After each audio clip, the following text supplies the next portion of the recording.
Quick Share and AirDrop. And we're going to first go through what they are and a short history of their development, how they work, and then how you can use them on your devices like your phone and your computer.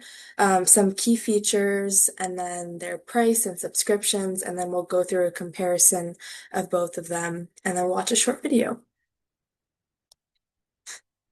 Okay, so basically what Quick Drop and or AirDrop and QuickShare are tools to send photos and documents and videos between your devices.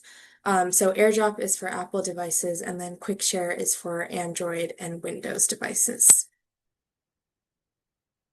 So QuickShare and AirDrop, they let you easily send photos and videos between nearby devices. Like I mentioned, AirDrop is Apple's tool for sending files wirelessly between iPhones, iPads, and Macs, while QuickShare is for Android or Windows devices, also giving fast wireless sharing between your phone, tablets, and PCs. So this is like someone handing you a photo, but it's like through air, so you don't need wires or emails or any cords. And so we'll talk a little bit about how they were developed. So in 2011 was when AirDrop was launched for Macs, and then in 2013 it was added to iPhones and iPads. And then 7 years later, in 2020, Samsung introduced the QuickShare application, and then Google and Microsoft adopted this QuickShare in 2024 across Android and Windows devices. So essentially, both QuickShare and AirDrop work in the same way. So the devices use Bluetooth to find each other, basically like two phones shaking hands. And then once they connect, they automatically switch to fast Wi-Fi and send the file. And so the best part of these applications is that you don't need the internet or your data. It's just simply the two devices talking directly to each other. So we're going to go through the steps of how to use AirDrop and QuickShare, and then in the breakout rooms we can talk about specifically on your device. So for AirDrop on an iPhone or iPad, you're going to open the Settings app, tap General, then choose AirDrop, and then you can choose who can AirDrop you. So this is a pretty important feature. If you don't want anyone to send you anything, you can choose receiving off. If you only want your contacts to send you things, you can choose contacts only. Or if you want anyone to share things with you, but only for a short period of time, you can choose everyone for 10 minutes. And then you can open the app or photo that you want to send and tap the share button. And then you tap AirDrop, and you can choose the person's device from the list, and the other person would tap accept to accept whatever you sent them. And so it's important to remember that when you are using AirDrop and QuickShare, both devices have Wi-Fi and Bluetooth turned on. Okay, so now this will be how to use AirDrop on a Mac. And so similarly, you open Finder, click AirDrop on the sidebar, set Allow Me to be discovered by, which again, you get to choose who sends things to you or who you're able to send things to. And so that's no one, contacts only, or everyone for 10 minutes. Choose the file you want to send, right-click the file, click Share, choose AirDrop, select the person's device, and then they'll tap accept to receive it.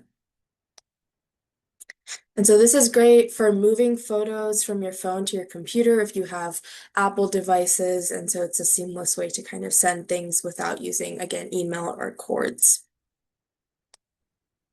Okay, now we'll talk about how to use QuickShare on a Windows PC.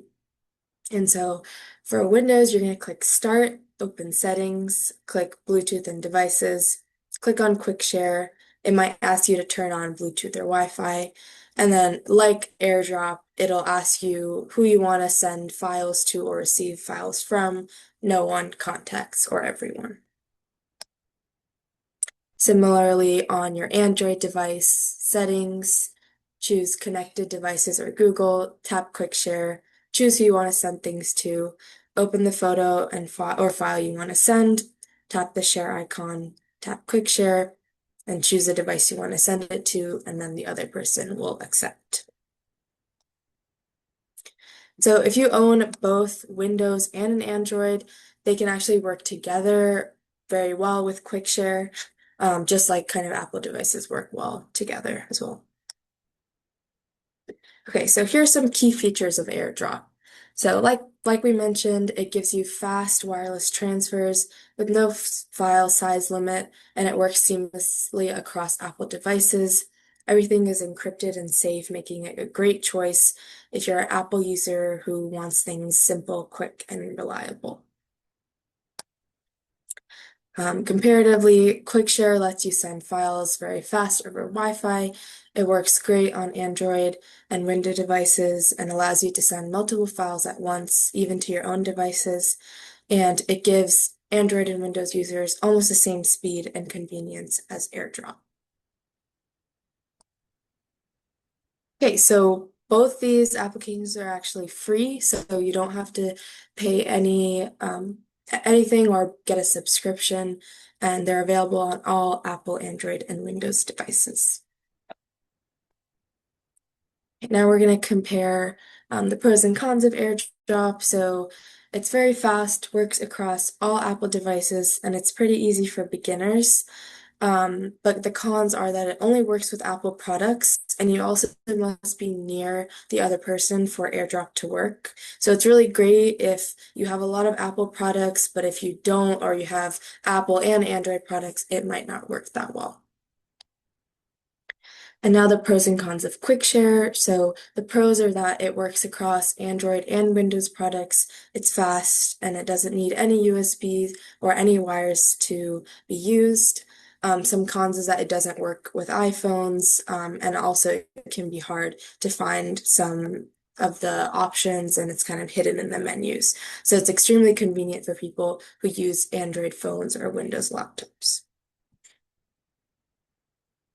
And so some similar tools, so compared to other sharing methods like email, texting, or USB cables, or even cloud storage, AirDrop and QuickShare are usually the fastest and easiest because email can have file size limits. And then if you send things over text, they can reduce the photo quality. USB cables require things to be plugged in, and cloud services need internet, but AirDrop and QuickShare work instantly over Wi-Fi with no limits.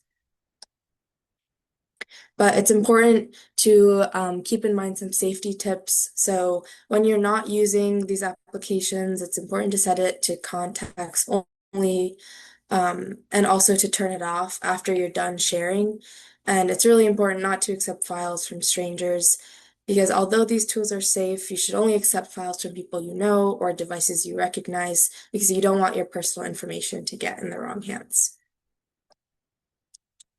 And so for best practice, if you're just kind of trying it out, it's good practice to send a simple test photo or a silly photo of something you'd like to share. You can also send things to yourself, which is the safest way, or you could send it to someone nearby, like a neighbor or a friend. But when you are doing this, make sure your Bluetooth and Wi-Fi are turned on, and also stay within a few feet of the other device. And once you try it a few times, you'll get the hang of it, and it's pretty simple to use. Okay, so if you'd like to learn more about this session with a Cyber Seniors mentor, you can go to the website or call the phone number to register for a one-on-one. We also host weekly tech drop-ins on Thursdays.